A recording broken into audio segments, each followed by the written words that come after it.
Hi, I'm Jamie. I'm Jen. Welcome to our podcast, All Things Unbroken. Life breaks us in ways we never expect, but God rebuilds us in ways we could never imagine. So come hang with us as we talk about relationships, motherhood, wellness, grief, recovery, and the slow, beautiful process of becoming unbroken. Hi, cousin. Hello, cousin. Hello, how are you? I am okay. How are you? Pretty good. Doing pretty good. I was just telling you, I feel like we've not started our year yet, and it's middle of February because I feel like the last 2 months have been kind of crazy, but I have talked to a few people and everyone's like, yeah, I'm still waiting for that normal week to start. And so maybe it'll be March. I know. What is even normal anymore? I don't Nothing. know. What is I normal? subbed last week, half day on Friday, and then the para that was in the classroom was telling me, she was like, it's been a little hectic because this is like our first full week back all year. And then even this week on Monday, they didn't have school. So like nothing. I know. We have just not had a normal week at home either since the new year. Same. So that's okay. Same. It's kind of like everything's happening. Things are getting broken. Things are getting fixed. Cars are in the shop. Kids are sick. We're sick. Travel. One thing I just got to do, and I'll say, is I got to go and we celebrated my grandmother's 95th birthday. So that's kind of the latest thing. So I don't know. Just it's a long time. 95. I know. Well, on our last time we spoke, we were talking about my 89-year-old neighbor a little bit. And I just think 89, 95, like, what a blessing. Can you imagine? What a blessing. And it's also as see your great grandbabies and and as we get older, because I know we talk about renewing our mind a lot, and we've talked a lot about it just even on some of our episodes. Like, as I've gotten older, I have had a new appreciation for this particular grandmother because we did not get along for probably more than half my life. But I loved her. But it was just we had different views, different, things. And I'm appreciating her more now, just like than I think I ever have before. And like for me to say that, if I don't know if you know, our relationship it is like a God thing for me to be able to open my eyes to things. Also, it's a lot of that church and prayer and therapy and reflecting and pointing inside and not out. But it's been nice. Like, and to have her see my daughter is pretty cool because my mom's mom. I don't know. I love that. Yeah. I love it. See, look, as long as you're still breathing, 95 years old, the Lord can still redeem relationships. Man. Yes. I love that. That's so good. Oh, that was good. Sorry. I wasn't trying to just No, because I actually listened to something the other day, and I will say this because it was right along with what you're saying. It was at one of my mom's groups that I go to, and I might have already said this before, but she said, no matter what you do with your kids, give them the junk food, watch the wrong things, too much TV, not enough outside, wrong school, yada, yada, all the things. There's nothing that we can do to our children that can't be redeemed by God.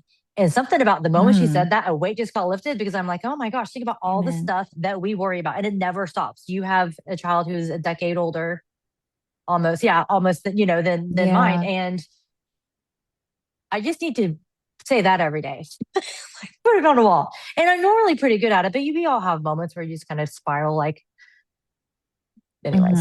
control thing. But just remember that. I started listening to that book you were telling me about, Nothing to Prove. Yes. And she talks about having a moment where she's like, it hits her that like, why do I think I'm so powerful that I have this control? Basically, like I cannot really mess this up. Like, I mean, obviously we can make bad choices, but we do make bad choices as humans. I mean, we just do. Right. But when I translate that into parenthood, and instead of, it just kind of helped me rewire my mind a little bit, instead of thinking like, oh man, we're at 13 and I wish I would have done this differently. I wish I would have sat down and gotten the word with her more or whatever. Instead of thinking backwards, I'm thinking, I still have this many years at home with her. I still have these opportunities, and the Lord is still going to do what he's going to do. And I need to just get in line with that. Like, it just helped me shift my whole mindset. So. I am so glad that you're listening to that book. I have listened to that book, I think almost 2 times. I need to finish it again. It really helped me in life. I listened to that a couple of years ago when I was just trying to reach for anything to keep me not bitter and to get out of my own head of shame and guilt, especially after like losing my first couple losses, like as a mom, because the shame and the guilt that come with all of that, and like, it's just in any human, like we're always trying to prove something, but we don't need to. And it's really good to have other people tell you that sometimes, right? When, especially in the culture and the world that we live in, everyone, like we said, is always striving to do better, to be better, to do all the things.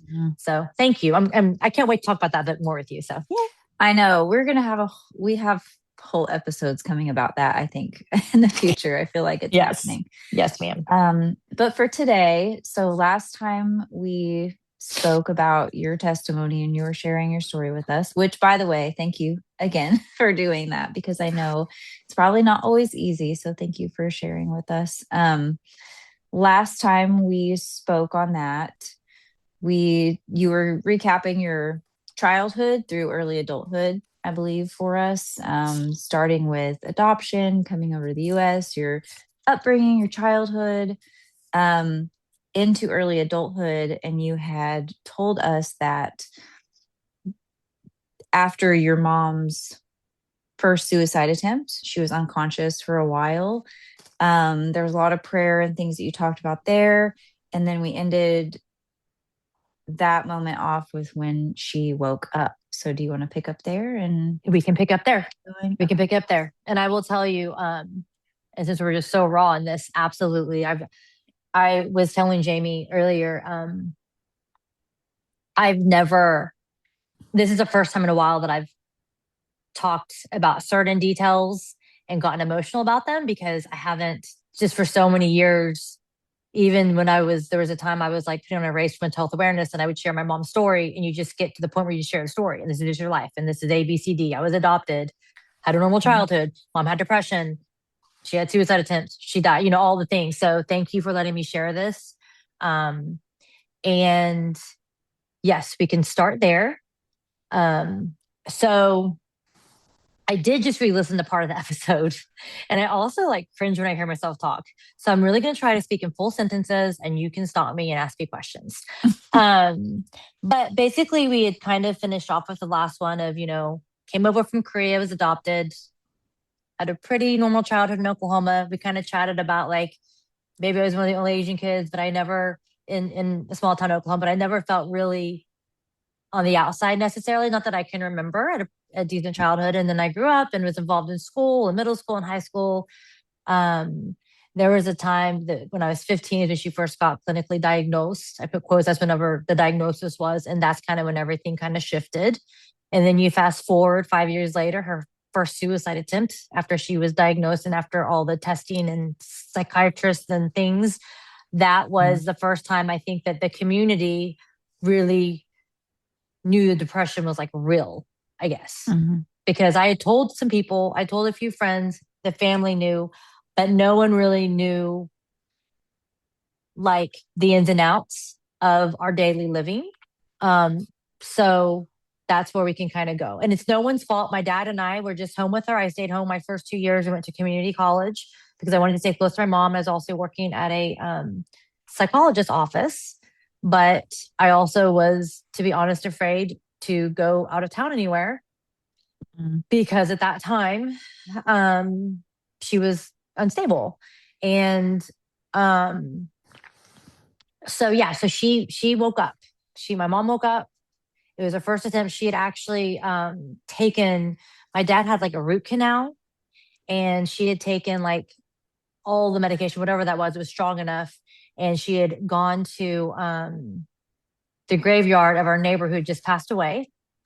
And that's where they found her. So she was actually had lost oxygen to her brain because of the medication for like more than the time that you're supposed to, and still have your brain function the way it should, or waking up or whatever. And how many days was it that between the time that happened to the time she woke up? Do you remember?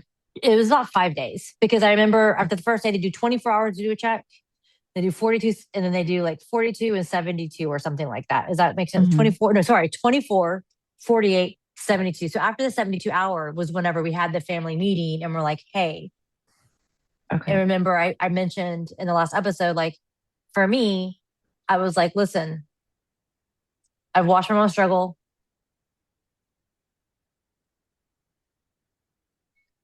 She's in pain. She's hurting. She showed up to all the things all through high school. She has showed up in her pain.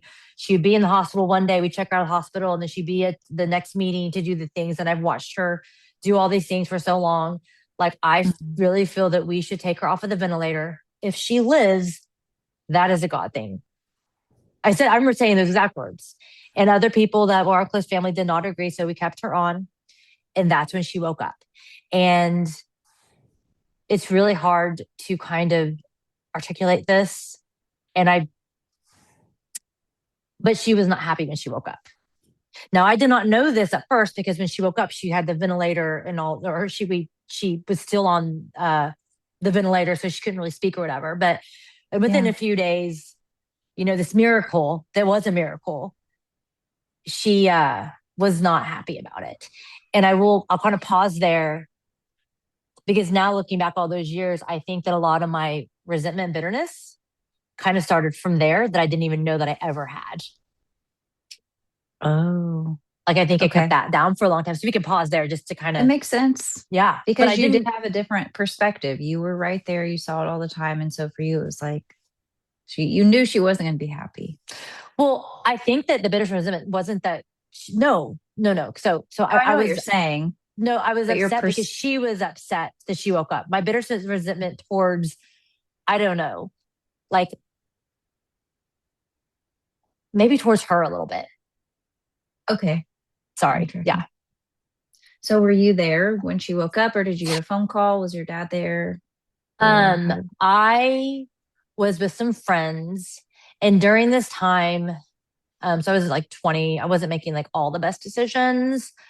And this is, remember the last episode I said, as I went to college, I kind of started like, not that, I just started kind of like doing my own thing. Even though I was like a mom, I felt like I just could do whatever I wanted. So I remember showing up at the hospital and her waking up, and I didn't really want to go in the room because I don't know if you just go in. It's just, you're in a hospital and someone's on a ventilator, and she couldn't talk. And I remember going in, and I remember standing at the door and like, I didn't want to like go in, but someone like stopped me. So I was like, and I went in, and yeah, she was awake. And at the time I was so happy and relieved, but at the same time I was like, I don't now, like, sorry, I'm kind of like processing this now, like thinking back, I didn't even know this was going to come up, but there were just so many things that I didn't know as a 20-year-old how to feel or do or anything, my whole life for, the 5 years she's had it, was kind of me and my dad. But now all of a sudden you had the family's all aware. We're all there. Everyone has an opinion. Everyone's talking. Her parents are there, right? Like my brother's there. Everyone's there with all these things. And the thing that kind of was interesting is like, one of the things I remember saying is I wanted her to go somewhere, because at this time she had no medication in her system at all. And I remember being like, we should send her somewhere where we can like look at her diet, and then start, if she needs medication, start putting on but all the things, like maybe like start over. And this is 22, what, that was 22 years ago that I was saying this. So this is even before all what I know now. But something in me was like, okay, like let's go, like reset, right? Let's reset. Wow. It did not happen. Yeah.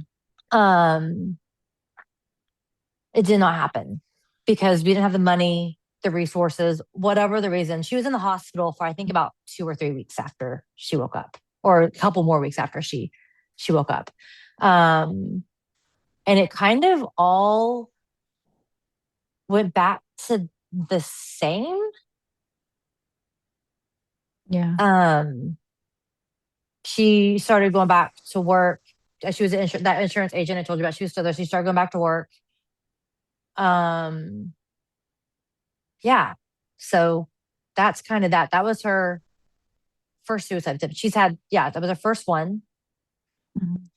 So can I pause for a question? Yeah, absolutely. So when you said there, of course, obviously you were relieved and excited that she woke up, but was there also sort of this feeling of like, now what?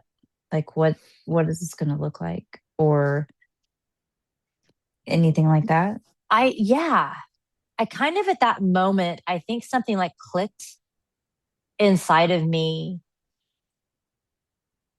that, like I said earlier, I don't know if that came out right or not about the bitter resentment. It's not that I was like bitter or resentful that she woke up, but it was kind of like we had been with her for over 5 years. We had gone through like, middle school, high school.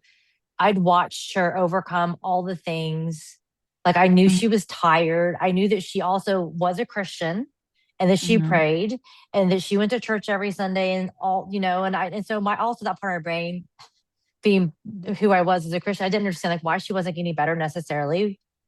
She did a therapy. And then, so yeah, I guess to your answer, yes, I think a part of me was like, okay, now what? And then now like everyone kind of knew. So it was also like this like spotlight on this. And then also you have people like, why didn't you tell us? And especially I'm sure her parents felt a certain way because why didn't we tell them? Like I understand that. Now I understand. Yeah. But when you're living through this, you're just like living through it and you just are surviving and you get through it. And like a lot of the things that I went through from like 15 to like 20, especially those years, I think definitely spoke to how I reacted to things up through my 30s and handling like, eventually the deaths of my parents and how I reacted to things.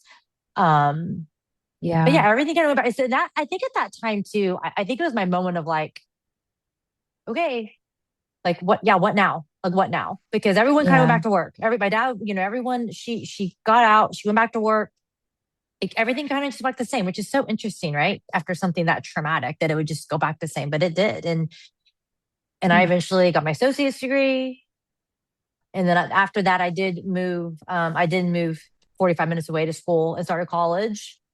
And looking back, like I just was who I was and acted like everything was okay. And I started partying a lot and more, I guess. And I think, look, I did do things to cover up how I was feeling. I made choices that weren't good, got in relationships. That's a whole nother, just like decisions I made weren't good. But God definitely, I look back, protected me from so many things through college, but I also think that's part of the reason why moving forward, when I did have a chance to kind of get out of Oklahoma, that I took it pretty shortly after that. Yeah. And we can kind of, I don't know how much more you want to ask about that situation or. Well, no, I was going to ask about the partying. I mean, I feel like that's kind of a normal thing when you go to college to party and things. But at the same time, it sounds like maybe that was sort of like a coping or numbing or. Absolutely. And I think I use relationships in a lot of that. I was still at the time, like I remember going to college and I think I mentioned in my last one of relationships is like, I would get close to people, I'd push them away. And I like use that, like looking back, like I use that because I think I had control of the things. And, like, okay, let's date. Okay, I don't want to see you anymore. Okay, I do want to see you somewhere. And like, that is not a healthy thing to be like, obviously. And I'm not proud of those decisions.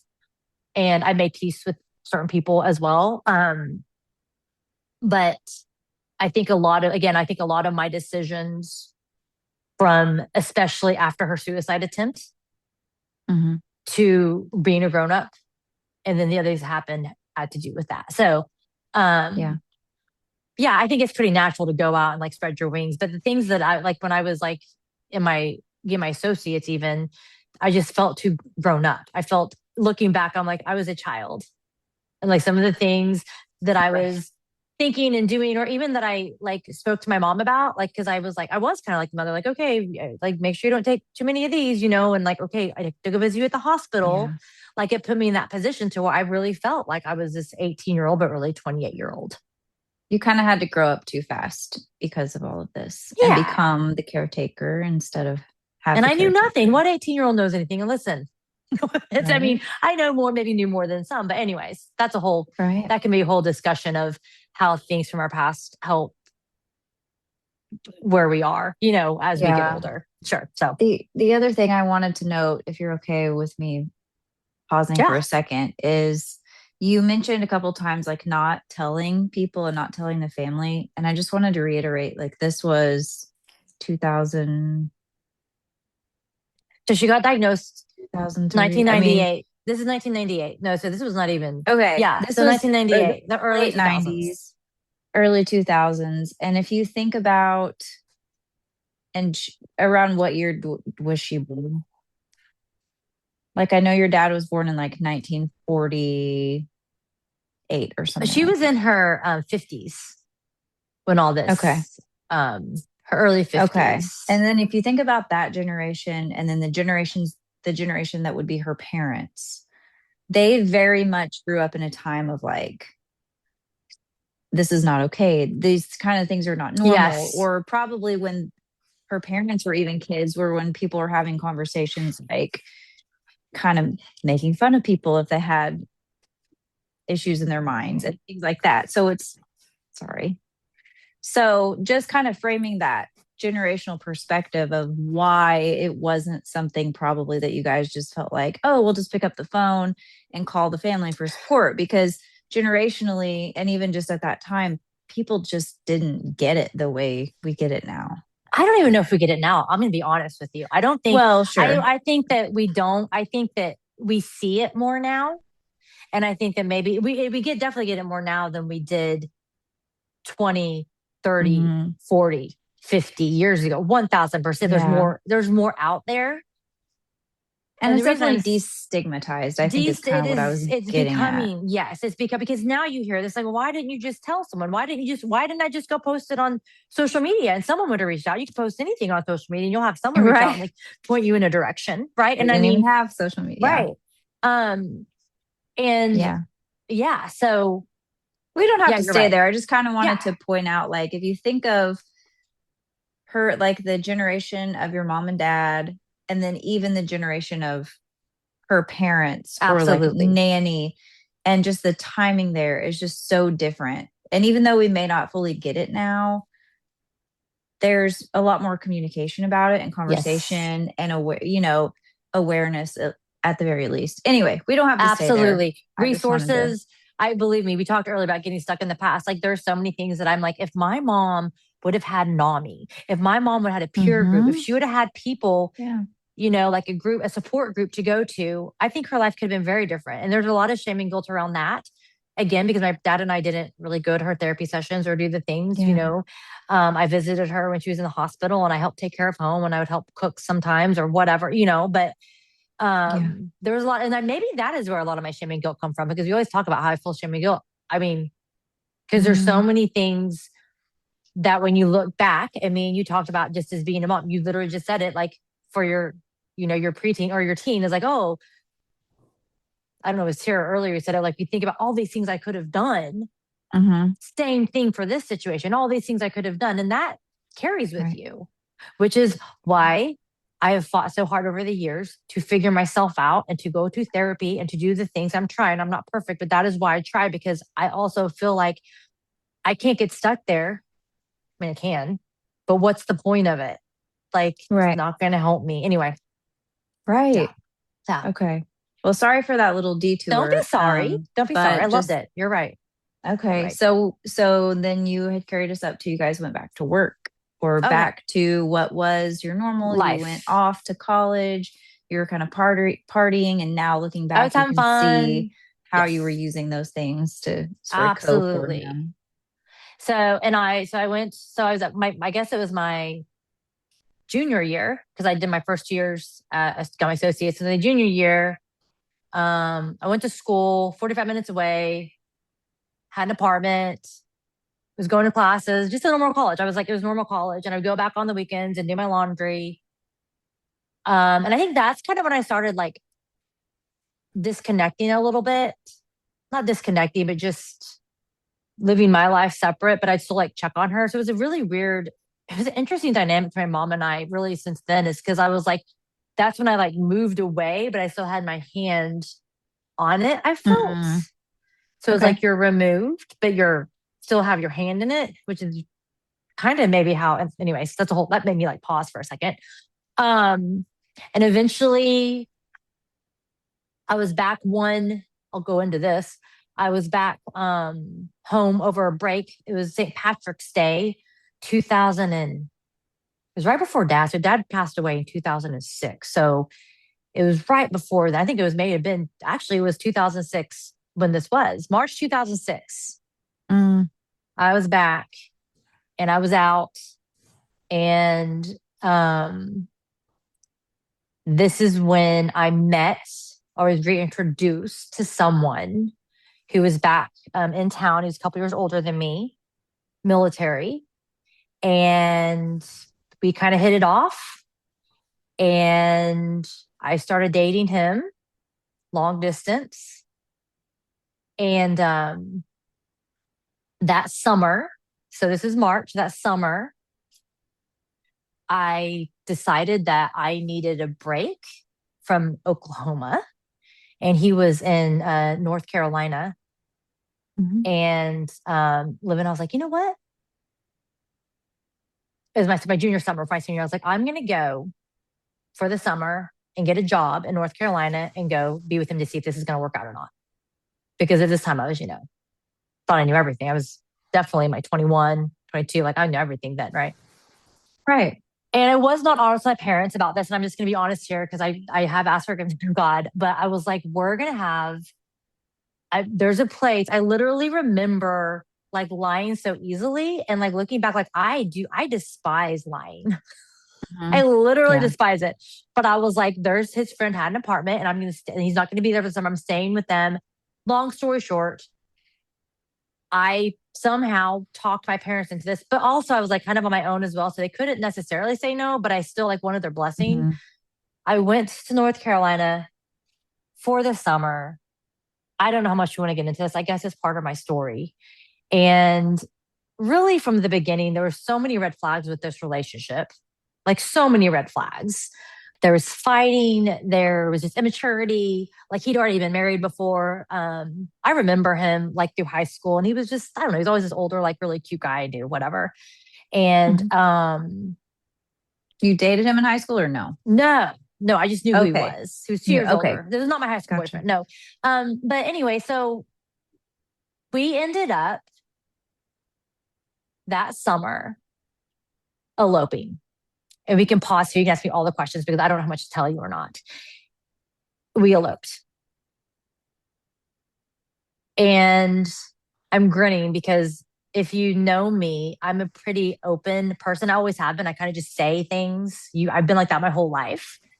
So for me to look back at this moment, I've worked through a lot of it. I have a lot of shame and guilt over it. The reason that I made up in my mind that I did this is because of financial aid reasons, because I was paying for my own college and all the things and thought it'd be better. So he's like military. Yeah, they have benefits, military. blah, blah, blah. But like I said, there were so many red flags before that. And we can literally have there were so many red flags. There was like some physical things that happened that weren't like, that should have raised some red flags. There was some like fighting. Like my 42-year-old self looking back 20 years ago would have been like, hey, and we were both immature. I'm not just pointing fingers, whatever. He needed some help because he also had some things going on in his life. Right. And then I'm where I am. So we moved back. So one of the things my parents said before I left is like, you have to come back and finish your senior year. Like also, like I said, I was kind of supporting myself at this point. So they weren't like, they couldn't, but like, I still had a close enough relationship with them that I wanted their blessing. I really did. Yeah. Right. So we eloped. I came back and my friends, if they ever listen, my high school friends literally like this story. We still kind of joke about it because they literally are just like Jennifer. But I let everyone know that I was engaged. So that is that story. There's a whole other story to that, but that is basically when I came back, I moved back in with I had a new apartment, moved back in, and everyone thought I was engaged. This was August of 2026. He moved me in my apartment. He went back to the Carolinas and I'm here, and I literally was in school for 1 month, and September 10th, 2026, after going to church back in Oklahoma with my dad, I would go on the weekends and go.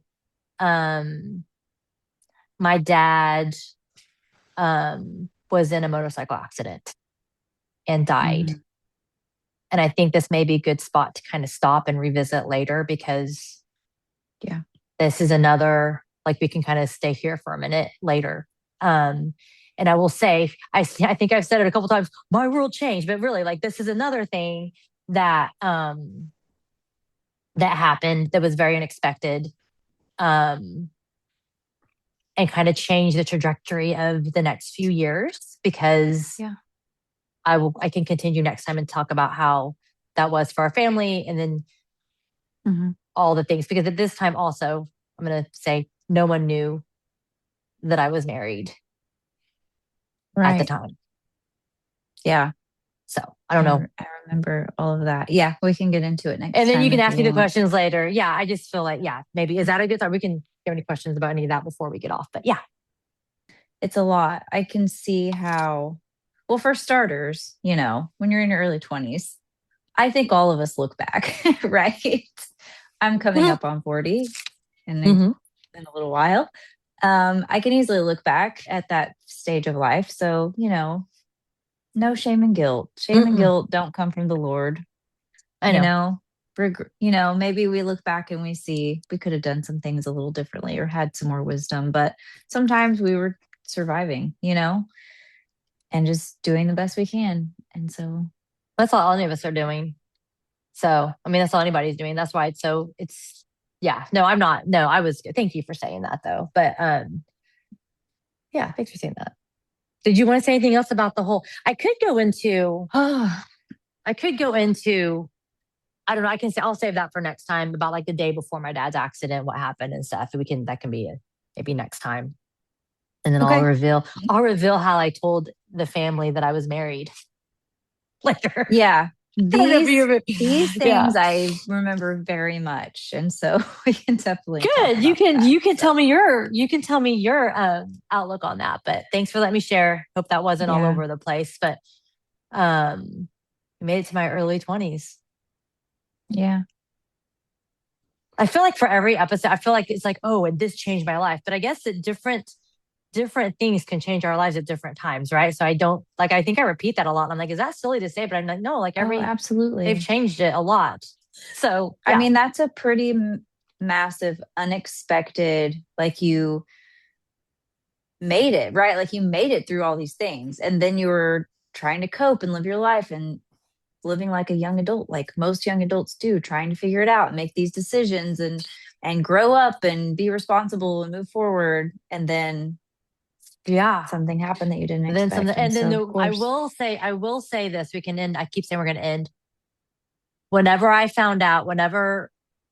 my dad's friend told me, and I'll get in the accident later, because I know we're coming up on time. I will say that when they first, like, I have to talk to you, where are you? I'm going to come see you. I thought they were going to tell me something about my mom. Right. And so that's where my head was with that. I think I had the same feeling. I think I was out running around with my boyfriend at the time and got a call and something happened. And I think my first thought also was something like that. And it wasn't. It was, so we can pause, like, whenever you think it's one thing and it's something else, especially like this, that also definitely shaped a lot of things for our family, for me personally. They carried me through, I guess, the last couple decades as well. Yeah. So we'll share more. Yeah. Well, thank you again for being vulnerable and sharing all this. I love you. I love you. All right. Okay. Talk to you soon. All right. Bye. Bye. Thank you guys so much for joining us today. We truly hope this episode has touched your heart. If someone came to mind while you were listening, please feel free to share this with them. And if you have any questions or feedback for us, you can reach us at allthingsunbrokenpodcast@gmail.com. Have an awesome day.